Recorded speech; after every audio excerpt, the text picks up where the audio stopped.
বৌমা, কত রান্না পড়ে আছে, ওদিকে মেয়ে জামাই সব এলো বলে। মা, একটা কথা বলার ছিল। বাবা বলছিল আজ আপনার ছেলেকে নিয়ে যদি একবার ঘুরে আসি ও বাড়ি থেকে। তুমি না থাকলে ওদের যত্নার্থী কে করবে? আমি সমস্ত রান্না করে গুছিয়ে দিয়েই যাব। আমার কাছে আমার বাবা মা আমার জীবনের ফার্স্ট প্রায়োরিটি। তারা তাদের অর্থ এবং শ্রম দুটোই আমার পেছনে দিয়েছে বলেই আমি এত বড় হয়েছি। এখন আমার সময় হয়েছে তাদের কিছু ফিরিয়ে দেবার। সন্তান হিসেবে এটা আমার কর্তব্য।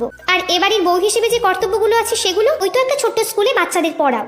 আমার ছেলের অগাধ টাকা দেখে গলায় ঝুলে পড়েছো। অনি, বাবা তুই আমাকে বৃদ্ধাশ্রমে রেখে আয়। কি? তুমি মাকে কি বলেছো রাত্রি? ক্ষমা চাও, এক্ষুনি আমার মায়ের কাছে ক্ষমা চাও। তোমার জন্য আজ আমার মায়ের চোখে জল এসেছে। আমি কোনো ভুল করিনি, তাই সরিও বলবো না। বাড়ি থেকে বেরিয়ে যাওয়ার কথা যখন উঠেছে তখন আমি বেরিয়ে যাচ্ছি। আপনি কেন যাবেন? এই বিনা মাইনের কাজের মেয়েকে যদি দরকার হয় ডেকে পাঠিও।